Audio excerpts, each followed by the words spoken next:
Padre Fábio, quando temos fé em Deus, o que nós sentimos espiritualmente? O que muda dentro de nós? Maria, a fé nem sempre passa pela experiência do sentimento, né? Essa é uma grande confusão que às vezes a gente faz. A gente acha que acreditar em Deus é sentir alguma coisa de extraordinária. E eu achei interessante que uma vez eu ouvi do Monsenhor Jonas Habib, né, dizendo que boa parte da vida dele, ele viveu em aridez. A aridez é aquele momento da nossa fé em que a gente não tem a sensação. Que o que é a sensação? Quando eu sinto dentro de mim uma força, uma emoção, uma alegria, e que a renovação carismática provoca muito isso. A gente sabe que é uma característica da espiritualidade, da renovação carismática, trabalhar a sensação. Por quê? A gente trabalha com elementos que motivam a sensação. A música, às vezes você vai participar de um grupo de oração, você tem um longo tempo ali de uma oração dentro de um contexto musical, aí aquela música vai e volta, a pessoa chora, a pessoa se emociona. Mas a gente não pode pensar que a nossa fé se limita a essa sensação. Não. Mesmo porque eu não choro o dia inteiro, né? O grupo de oração não dura o dia inteiro. São algumas horas. Às vezes a missa também nos emociona. A palavra do sacerdote nos emociona. Você vai lá na igreja, você escuta um bispo, você escuta um pastor, você escuta um líder religioso, até mesmo um leigo fazendo uma pregação bonita, você se emociona e você vive a experiência sensível da fé. Isto é, houve um elemento externo, uma música, uma palavra, um olhar, um abraço, alguma coisa que é material, eu posso sentir aqui. Isso faz você sentir, você tem a sensação. Tudo bem, isso faz parte do processo da fé. Mas a nossa fé, aquela que nos sustenta no nosso dia a dia, é aquela convicção mais profunda que não depende da sensação. Mas é uma convicção, é também racional. É por isso que a fé e a razão, elas andam juntas. Poderíamos dizer que são duas asas, né? O Papa já dizia isso através da encíclica Fides et Ratio, que trabalha justamente esse equilíbrio da fé unida com o processo da razão. Mas dentro da fé, nós temos toda uma dimensão racional sendo trabalhada. Eu acredito em Deus, eu tenho o contato com a palavra dele, eu conheço as suas regras, mas nem sempre eu sinto no meu coração aquela emoção que alguns momentos do processo religioso pode me causar. É um momento em que eu preciso ficar de pé. Eu não posso ter uma fé apenas emocional. Uma fé apenas emocional, ela não nos sustenta. Porque nós não podemos ser emocionados o tempo todo diante do sacrário. Eu não preciso dessa emoção para garantir a minha crença em Deus. Eu preciso é de ter uma perspectiva de convicção que me sustenta, que me faz agir. Porque senão ela não serve para nada. Se a minha fé não motiva o meu jeito de agir, ela não tem validade na minha vida. Se a fé só serve para me emocionar, eu vou ficar o tempo todo buscando a imaturidade. Eu vou ficar correndo atrás de gente que me emociona, mas eu não vou mudar a minha vida. É claro que a emoção, ela faz parte. É bonito a gente ter um momento de... É igual aquela pessoa que fez aquele retiro, né? Saiu de lá achando que a vida foi mudada. Cuidado! Porque aquela emoção pode durar um tempo e depois você esquece. A emoção tem que partir, tem que nos encaminhar para as decisões. Ela tem que nos encaminhar para a fé madura. E essa fé madura se dá no conhecimento da palavra, no conhecimento da doutrina, no conhecimento da catequese. Quando nós começamos a mergulhar no mistério da fé cristã. Olha, se você diz que tem fé, mas não se dispõe a estudar a fé que você professa, a gente já começa a duvidar que essa fé possa te sustentar em algum momento. Por isso que muita, eu perdi a fé em Deus. Não, acho que você nunca teve. Não é verdade? É aquilo que eu já disse em outros momentos aqui. Fé você tem que perder todo dia. A fé de hoje não servirá para amanhã. Porque o processo de Deus em nós é nos fazer evoluir nesse conhecimento. Eu experimento Deus de uma forma diferente todos os dias. Hoje eu me sinto emocionado e a palavra de Deus me comove. Amanhã eu leio e não acontece nada, mas eu não posso ler somente para a emoção. Eu tenho que ler também para a compreensão, para eu buscar lançar luzes sobre o meu processo humano. Não tem outro jeito, minha gente. Há momentos da nossa vida em que nós vamos ter um Deus muito palpável, muito presente, mas de repente Ele se ausenta. Eu não tenho essa capacidade de sentir o tempo todo. Mesmo porque Deus não quer isso também, né? Eu acho bonito que São João da Cruz, um grande místico da igreja, né? Há uma expressão dele preciosa que ele fala assim: o que podemos conhecer de Deus são as pegadas de sua ausência. Como é que eu posso ver as pegadas da ausência? É como se você abrisse, alguém telefona para você e fala assim: abre logo a janela da sua casa porque Deus está no seu jardim. E você corre para a janela e quando você abre, você não vê mais. Mas você descobre que no jardim há pegadas da ausência. Não é lindo isso? É o significado da Eucaristia. Eu fiz até uma música, né, que chama Pegadas de Sua Ausência. Você sabe tocar, Cristian? Não. Ré maior.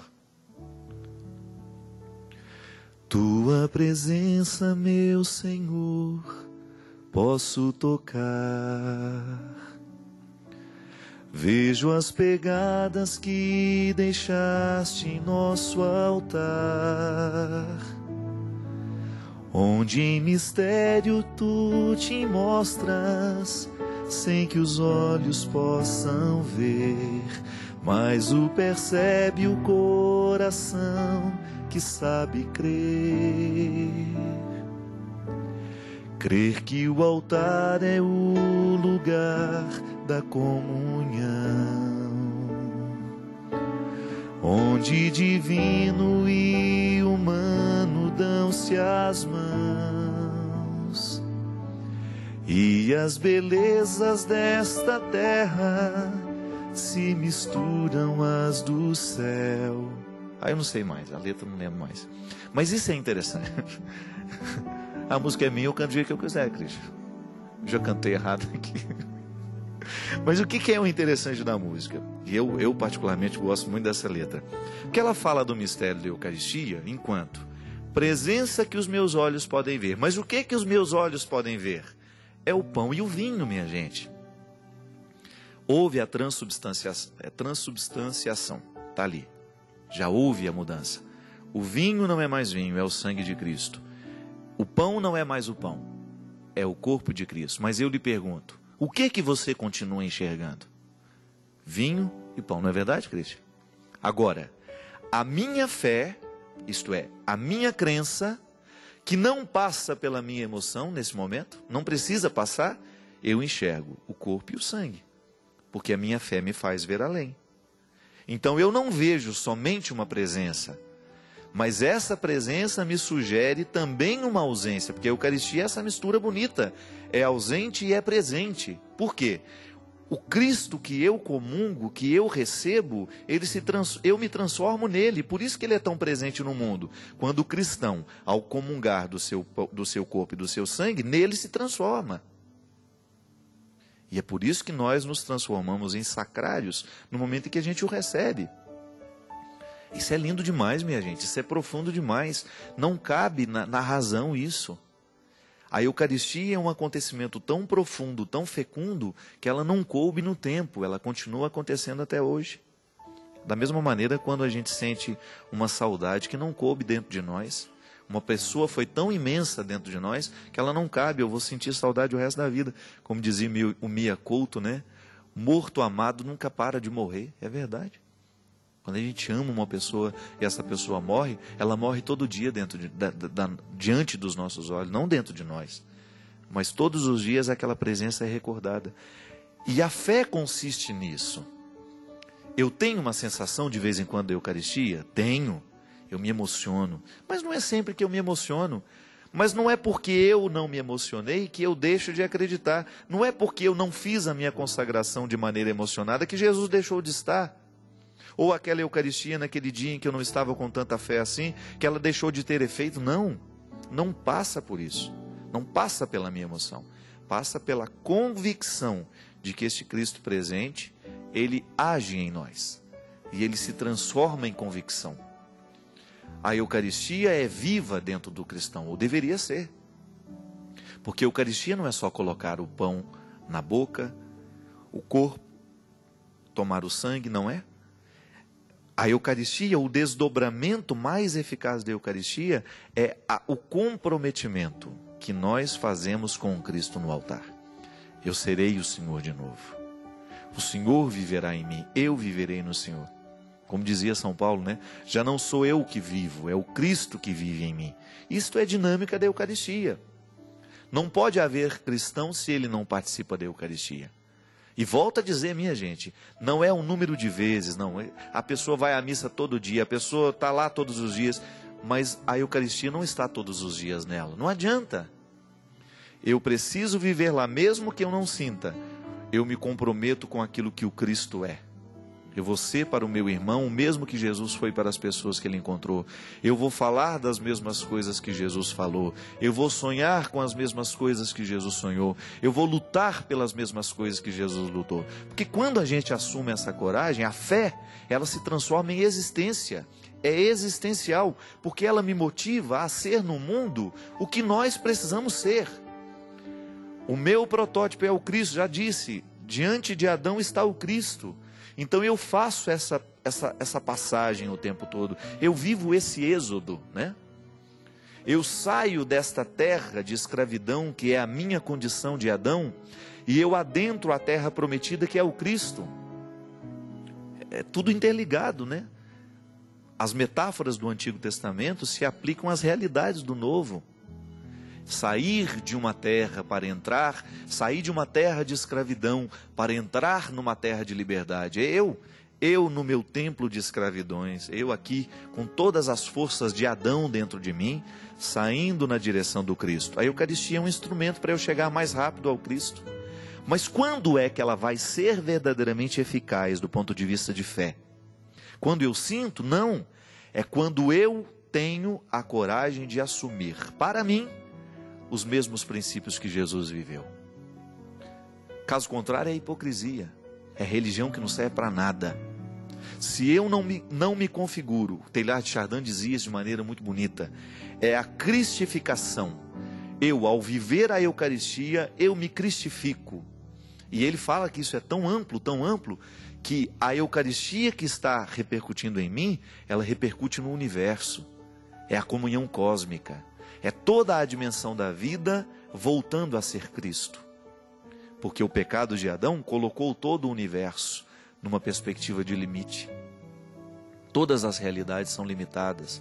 É a metáfora que nós retiramos disso. É o bonito da sugestão. E aí eu vivo então essas transições constantes na minha vida. Eu nunca estarei pronto. Por isso que o cristão precisa o tempo todo dos sacramentos. O sacramento é uma realidade que me ajuda a viver, a antecipar a vinda do Cristo. Por isso, né, vai lá na música de novo, Cristo. Está no ré? Te adorarei, Senhor, de todo o coração. Te louvarei, te bendirei. Aí a parte que vem agora.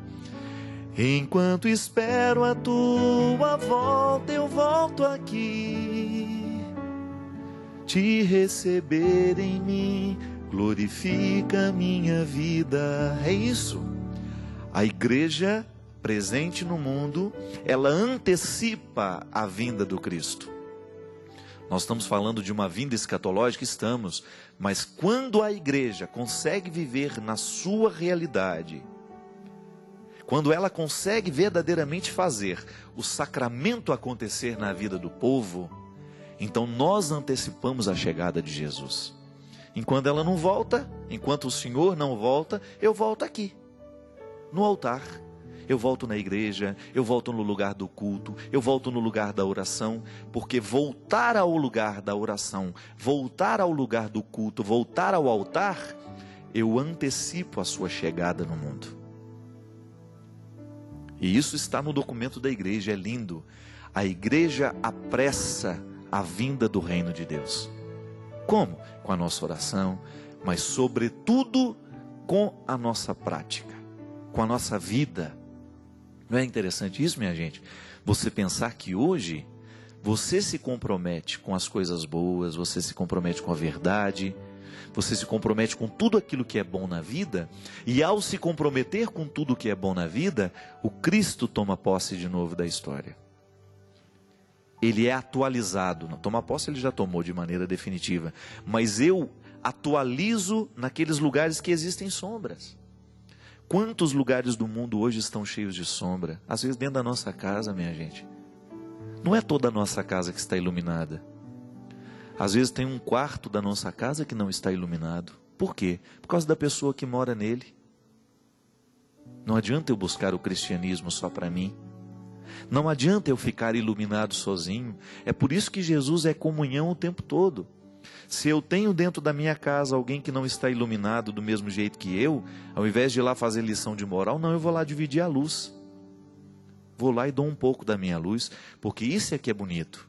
O cristão, quanto mais ele se dá, mais ele se recebe. Vou repetir isso? O cristão, quanto mais ele se dá, mais ele se recebe. Porque é assim, é um círculo que não para. Ao me dar ao outro, ao fazer um gesto de amor, eu me recebo de novo. Porque o Cristo me entrega de novo. O Cristo me renova na minha capacidade de amar. É por isso que amor nunca esgota. Ninguém fica cansado porque amou. Já encontrou alguém e falar assim, estou cansado de amar? Não, ele pode estar cansado de outras coisas. Porque o amor, quando é verdadeiro, ele não cansa. Por isso que nós dizemos, o amor de Deus não se cansa de amar. E eu vivo a dinâmica desse amor em mim o tempo todo. Eu apresso as coisas boas. É isso, minha gente. Eu fico, encantado de ver o quanto que essa experiência de Deus, ela é leve. Ela é leve. Ela não é peso para nós. Religião compreendida assim deixa de ser peso, deixa de ser obrigação. Porque no ato de amar, eu estou me recebendo melhor. Quando eu me dou, eu me recebo ainda melhor. Quando eu me coloco na perspectiva de ajudar alguém, eu me recebo ainda melhor. Eu me multiplico de maneira positiva. Isso é Eucaristia, é comunhão, é o significado mais profundo da doação de Jesus na cruz. Jesus não morreu só por morrer, para se mostrar valente. Jesus não morreu só para se mostrar o bom da história. Olha, estou levando as últimas consequências do que eu falei. Não. Ele morreu justamente para nos ensinar o motivo mais bonito do amor, que é multiplicar-se. Eu, no momento em que eu me entrego ao outro, eu me recebo. E Jesus, ao morrer, ele se coloca nessa perspectiva, né? A cruz de Cristo substitui a árvore de Adão. Você não tem que ficar prestando atenção na árvore de Adão. Os seus olhos têm que estar fixos na cruz do Cristo, que significa ressurreição, que significa doação, que significa vida nova, que significa proposta existencial diferente, de fé que consiste também não apenas sentir, mas saber aonde se quer chegar com a fé que se tem. Nem sempre eu vou conseguir sentir, mas eu preciso saber aonde é que a minha fé vai me levar. É aí que você coloca-se na experiência. Eu não sei, mas eu quero. Então eu me coloco no caminho. Porque se você soubesse, não precisaria ser fé. Se você tivesse certeza, não precisaria ser fé. Aí a gente descansa, é verdade. Eu não preciso ter certeza o tempo todo. Eu posso caminhar na esperança, na fé, sabendo que esta fé também consiste em ter dúvidas no meu dia a dia, que não é problema ter dúvidas. O que eu não posso é me esquecer da bondade. Porque quando eu tenho dúvida se Deus existe ou não, mas continuo vivendo o caminho do amor e da bondade, Deus continua em mim do mesmo jeito, mesmo que eu não acredite nele. Ele continua me dando a fonte, ele continua alimentando a fonte mais bonita da fé, que é a nossa capacidade de se dobrar pelo outro. Minha gente, de nada adianta a gente ter uma fé bonita, sentimental, de louvores e disso, daquilo, se quando termino o meu grupo de oração, eu não olho para os miseráveis que estão do meu lado, para as pessoas que precisam de mim, se eu não tenho sensibilidade de acolher os que sofrem, ou se eu saio dali falando mal de quem eu encontrei, se eu saio falando mal da pessoa que... Não, isso não serve para nada, não. A fé que eu sinto, ela tem que me motivar a caminhar na direção dessa Eucaristia que não termina. Ah, padre, mas eu não sou católico. Não tem problema. Você está envolvido pelo mistério da Eucaristia, do mesmo jeito que a Eucaristia é palavra de Deus, está lá. Tomai e comei todos vós. É Deus em Jesus se entregando, dando. E ali, uma lição que nós jamais poderemos esquecer. Que toda vez que verdadeiramente nós nos deixamos motivar pelas coisas do céu, nós seremos naturalmente afeitos à verdade, à justiça, à bondade, à liberdade. E seremos promotores de tudo isso onde quer que a gente esteja. A gente vai frear a nossa língua para falar qualquer coisa de maldade, a gente vai frear as nossas intenções quando essas não estiverem comprometidas com aquilo que está servido na Eucaristia. Presta atenção no que você tem servido. De onde está saindo a fonte do seu alimento. E veja se tudo isso combina com o que está servido na Eucaristia. O prato principal do banquete eucarístico é a vida de Cristo. Mas sabe para quê? Para que eu transforme a minha vida nele. E que ele seja presente em mim. E aí, quando a gente faz isso, a gente apressa todas as coisas boas que Deus já reservou para nós. Pense assim, que lá no futuro existe muita coisa boa esperando por você. E quanto mais você se transformar hoje numa pessoa boa, quanto mais você fizer pacto com as coisas boas da vida, mais pressa essas coisas terão para chegar até você. Porque o amor tem pressa, a verdade tem pressa, Deus tem pressa em nos fazer felizes. Mas se a gente coloca obstáculo para essa felicidade, é possível que a gente fique lamentando. Ah, Deus não quis, Deus... Não, Deus sempre quer. É a gente que precisa ter coragem de realizar na nossa vida aquilo que é a vontade dele. E se houver alguma poda hoje daquilo que você acha que Deus está fechando portas, preste atenção naquilo que está aberto. É muito mais interessante a gente ter os olhos no Cristo do que ter os olhos no Adão. O Cristo significa porta aberta, mas também significa porta fechada. Mas nada disso é por acaso. O objetivo de Deus na nossa vida é nos fazer avançar sempre. Derrame sobre todos nós a bênção do Deus Todo-Poderoso, Pai, Filho e Espírito Santo. Amém. Até a semana que vem, se Deus quiser.